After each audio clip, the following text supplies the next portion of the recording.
piracy, which also includes illegally downloading premium television content, has grown exponentially over the past decade or so.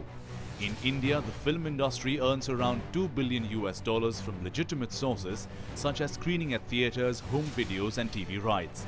But with $2.7 billion, piracy earns 35% more.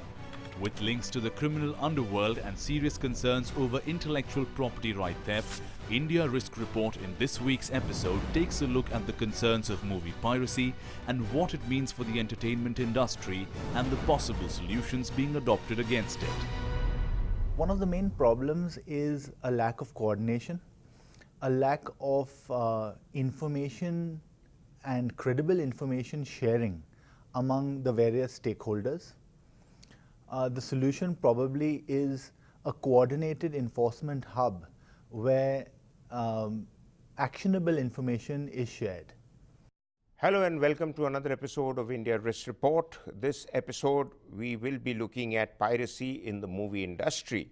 Movie piracy, which also includes illegally downloading premium television content, has grown phenomenally, and currently the figures are in billions of dollars and would hit nearly $52 billion by 2022. India has a large film industry and produces about 1,000 films or more every year and earns about $2 billion from the legitimate industry earnings. But at the same time, 35% more is also plowed more into the earnings market, making the earnings an extra 2.7 billion, and the Indian piracy industry is large enough to cause concerns, and therefore we have two experts with us. We have Mr. Uday Singh, who is Managing Director of the Motion Pictures Distribution Association in India and has been watching this subject for several years. And we have our very own expert, Sagarika Chakraborty, who is the CEO of IIRIS. And I will go to Sagarika with the first question. You know, we've all known all along that the threat of piracy is enormous. But to what extent do you feel that the threat of piracy is eating away at the earnings and the profits of the movie industry? Are we having less footfalls in the usual places where movie industries were making the public entertained? Or is it simply because the movie industry in India, as they say, does not make enough CD or DVD copies for distribution, and therefore it leads to piracy? Maroof, I think the first thing that we need to understand and appreciate is that the movie industry or the media industry per se is not limited to entertainment. The consequences and also the permeability is beyond what we see on screen, DVDs or CDs. The problem is not that. The problem is waking up to understand that the entertainment industry affects GDP, it affects inter-country relations, and we have seen that in the recent years, and no matter how much we deny, it also affects the dark side, that is the terrorism, the black money, anti-money laundering. You would be surprised to know that how many of our NPA cases which are burgling about are actually connected to the movie industry per se. So if we have to talk about that, whether or not it is like lower footfalls, people preferring to actually, sit by their screens and at homes and walking, no, that is not the problem. The problem is that things have become more sophisticated when it comes to the perpetrators of the crime, and unfortunately we are still harping on the traditional methods of curbing it. So the government is stressed because it has policies which are not being implemented or is not at par with the international standards. The judiciary is stressed mainly because there is so much lacunae that nobody really can per se understand the problem, and also because of the number of cases that are piling up. And in the corporate structure, again, the traditional mindset or the thinking has taken over so much that they are stressed because the spends are not that much high to even control and prevent it. So what you've done effectively is, you've given a very comprehensive picture, because the stress levels and the tensions and the pressures on the industry are on various levels. And I think one of the real challenges that piracy poses to governments, and you talked about governments, you talked about judiciary, is that piracy is now without borders, because all over the world you can view content from another part of the world very easily. And the second thing is that in the case of the judiciary, the Bombay High Court has given a verdict in which it is said that it's not illegal to watch pirated content on the web. So they may not be available to you on your home screens or whatever, but web, you're not doing anything wrong. And I want to go with that to Mr. Uday Singh, because Mr. Uday Singh is obviously championing the case of the motion pictures industry. Now, Mr. Uday Singh, there is another issue, and that is, what measures have studio houses taken to address some of the root causes of piracy? Now, these include improbable pricings, building firm expectations or fan expectations, and how you address expectations of the fan, and controlling internal leaks within the industry. What steps have you taken? Okay, so I think I'm going to sound a little more positive in the developments that have happened here, and the kind of effort that has been taken, and thank you for giving me the opportunity to highlight some of the issues that face us. Well, when we look at the question you're asking, we have to look at the supply chain and look at where the possible leaks are. And I think we have managed to overcome a substantial portion of those leaks, given a very favorable climate and the government working with us closely on a number of these issues. The challenge, of course, still remains that enforcement is a state-level federal subject, which makes you have to go state by state to get and find answers. But there are some great examples of some of the work that's happening. And since you've also raised the fact that a lot of it has moved online and is across jurisdiction, we will talk about the remedies that we've been looking at on how to deal with that as well. So let's begin with the studio, where the pictures are actually mixed and where the pictures are actually, where the picture actually is made, so to speak, and before it goes into release. And at that point in time, there used to be leaks, which we've heard in the past, and those have been plugged, I think, quite substantially, with measures taken in place where the files are not together, etc., so that they are kind of apart and nobody has full access at any point in time. Those kind of measures are there in the labs, which are well audited, and I think they have tightened those controls extremely well. The second layer of leaks used to be when we used to give these DVDs to the censor board, which used to go walking about in the market, because there used to be copies which could be easily duplicated. And I think the censor board has now moved towards a DCI compliant encrypted mechanism of submitting those cuts or whatever there is, which has eliminated that second layer of the leaks as well. Now comes the third bigger problem, which is a challenge for us, has been camcording, which happens in cinema halls, where a lot of the films are camcorded on the first day or sometimes even before, and then kind of transmitted across quickly through online communication channels. And we've been kind of advocating, including in the cinematograph bill, of how to have specific redressal of camcording provisions in there. But the good news again, I think increasingly we find that camcorders which are operated by, like she said rightly, through crime syndicates, that has come down substantially over the last 1 year. And most of the so-called problems are now shifting towards audio recording. So you basically take a film from one place and you take the audio from another country, and then you slap it and redistribute it across the world. And increasingly we are finding the shift towards audio more than video, because it's relatively more difficult to catch people in that particular act. So, sorry to interrupt. I mean, you've covered a lot of areas, and we'll probably come back to one or two of your areas a bit later. But effectively, the impression I get is you're very much on top of the problem, and you are very much aware of the various areas where the leaks can be plugged, and therefore piracy can be stalled. But just briefly, before I move to Sagarika, what is the level of loss of revenue generally that the industry faces still because of piracy? Because I think it is still there very much in the Indian market. Yeah, so basically what we have taken the view is that it's a very difficult to measure, because it has to do with loss of revenue compared with where that revenue would have come from. So building that correlation. In a digital world, it's a lot easier, because you can see that the reductions in piracy leads to increase in official consumption.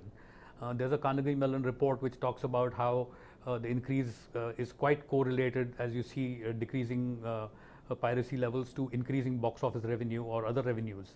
So the point is that we don't want to put a number to it, but I think you've stated a number which a lot of the industry folks accept as a possibility. I'm not here to dispute or argue about the number, but for me the larger portion is that there have been substantial steps in place, including creation of specialized units to fight piracy in the state of Maharashtra, in the police force. Okay, okay. I have to go to Sagarika. Sagarika, short question. From a legal perspective, what challenges should the authorities look at to ensure that global spread of piracy of Indian content is limited? I think one of the greatest challenges has been the jurisdiction. There has been an increase in the John Doe kind of notices when we talk about the content that is online. However, in recent times we have seen that even to slap a John Doe notice, I need to at least have an IP, I at least need to have a registrant address. And with the increased amount of sophistication with the pirates are actually using, with usage of various server maskers or IP maskers, that is becoming more and more difficult. I'll cite a short example of, say, F movies. F movies was actually taken down in January 2018 through a court order, and also millions of rupees were slapped as charges. In India you can still access it. Why in India? Jurisdictionally all over the world, because they are just changing the IPs and you can easily log in. Similarly, use of gadgets, like Uday rightly said, camcorders. Now, there is a provision that even with regard to audio as well as video, there are enhanced gadgets. But these gadgets are often not implementable in India, mainly because of the laws which do not allow it, or the feasibility of import and exports. So, operational equipment, there are a lot of challenges that ultimately go down to policy or judiciary and create, stop the effective implementation, if I can call it. Okay, thank you very much. I mean, there are a lot of issues that have been covered in this short span of time. We'll be back after a break to look at what are the best practices that India can still pick up from elsewhere in the world, and equally importantly, what are the solutions to problems that are unique to the Indian market, but that after a break.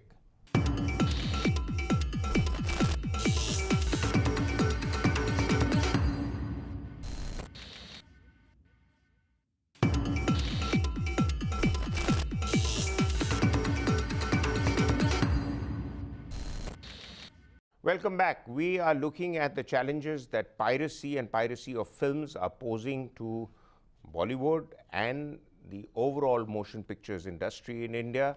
India produces some of the largest number of films in the world, but piracy is eating into the profit margins of the industry, even though, as Mr. Uday Singh has informed us in the earlier part of the show, a number of proactive steps have been taken.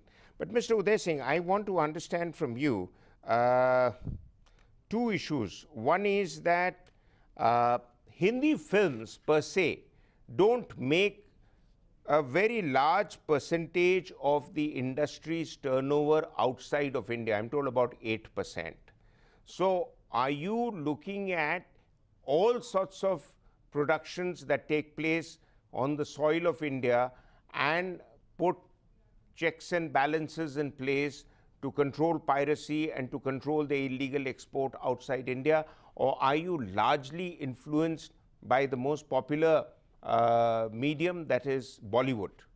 Okay, so my primary task and responsibility has been to look at the products that are within the country, and we have a global organization, as you know. We have created an organization now called ACE, globally to fight piracy, and that includes Amazon and Netflix, in addition to the 6 Hollywood studios. And the basic approach is that we look at it from a global point of view on how we can approach the issues. And there are remedies that, as you said rightly, best practices that we have been working with in India as well. And I'm very happy to say that some of the best practices we have been able to bring to India, and within India, I think the government has worked with us to be able to embrace them and to be able to support us.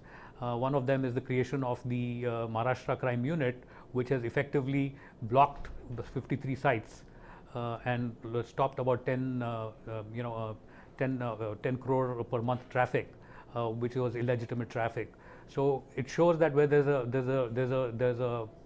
a will, there is a way of actually handling it, and this is modeled on the PIPCU of London.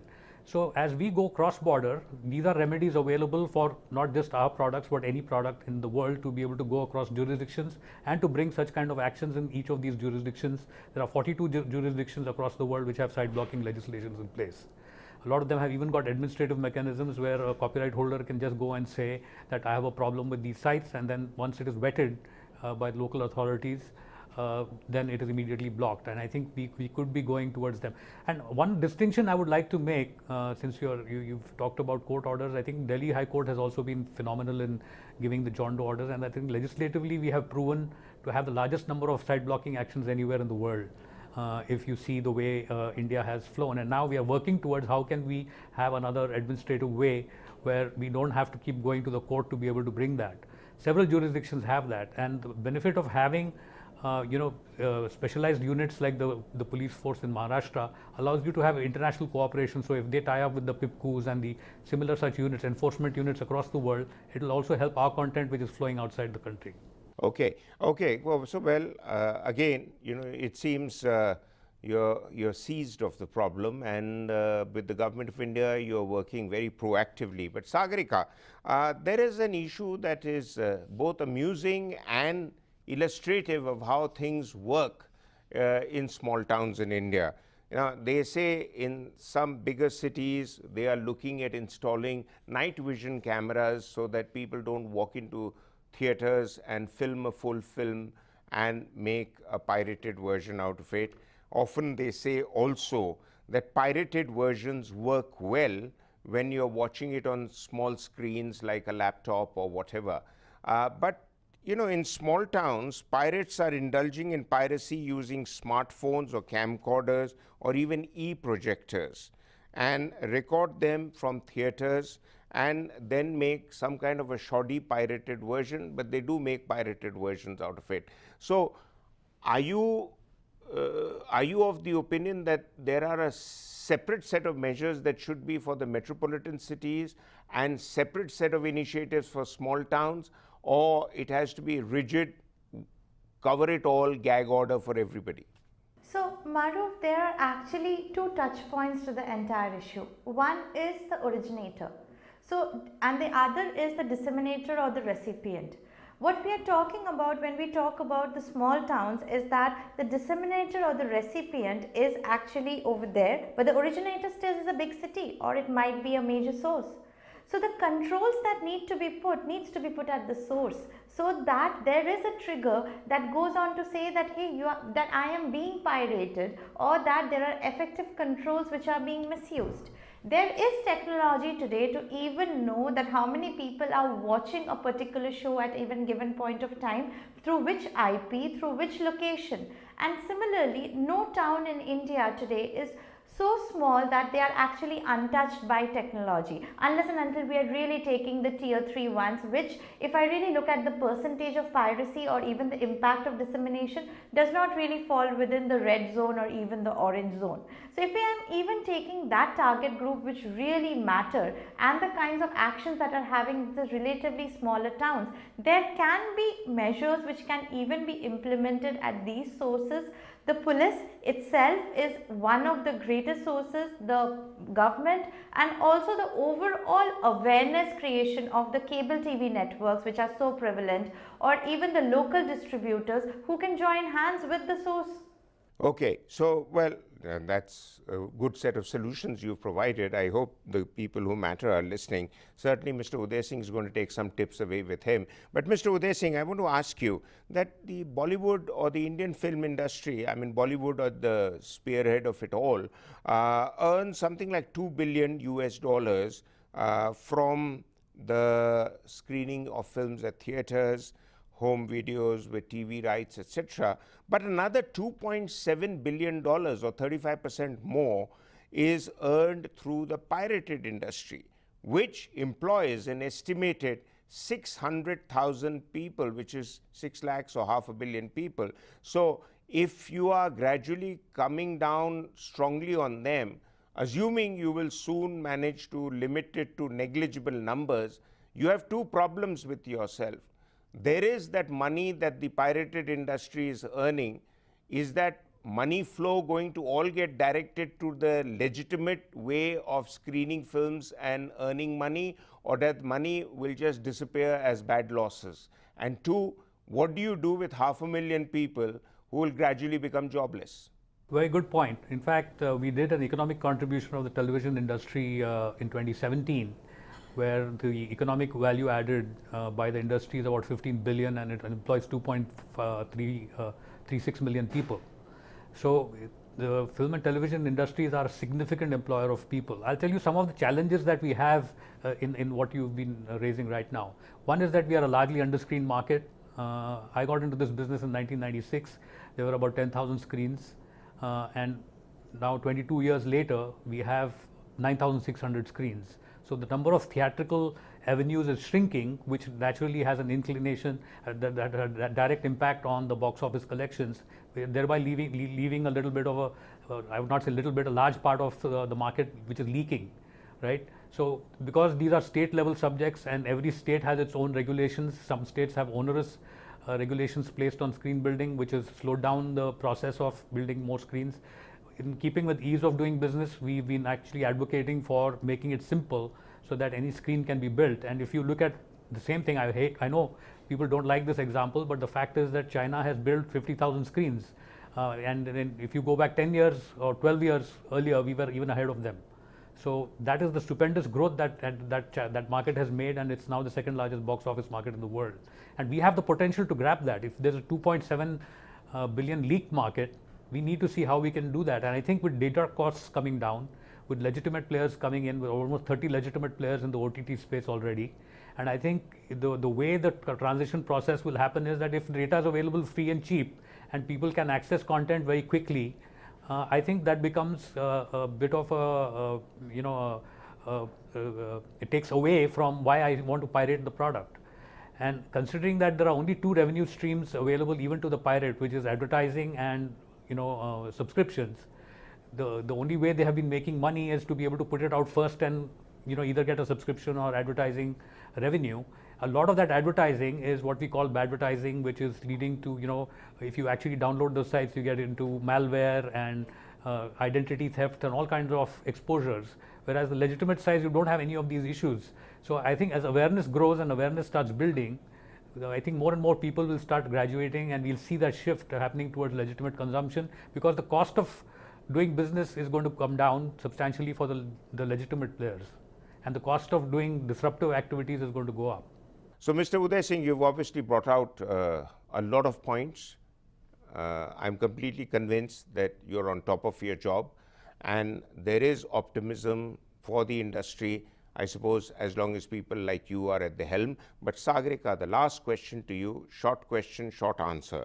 What are the solutions to all the problems that come to our notice on a regular basis with piracy? Yeah, indeed a short answer, because I'm actually quite taken aback that I have to give a solution in such a short span. However, if I really have to simplify it, it would be a complete partnership between the government, the industry players, and even the people at large. We've been talking about how much the government is doing and desires to be done, judiciary, etc. The industry, I feel, needs to wake up to adopt innovative standards, increase its spending in prevention more rather than reaction, adopt newer technology, newer methods of surveillance, tracking, and finally, the public. I think we are missing out on awareness. A large chunk of it is dependent on awareness of how people are aware. Majority of the youth don't even know what is piracy. They feel that recording of the full movie is piracy, but taking a small snapshot isn't.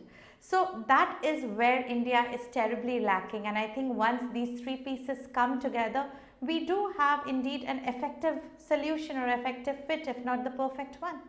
Well, I think that's very well put, and thank you very much for both your and Mr. Uday Singh's inputs. Quite clearly, those who would be watching the show are better educated at the end of it, and there is considerable room for optimism if the implementers and those who are the watchful eyes are conscious of the problem. Next week with another episode. Until then, thank you for being with us, and goodbye.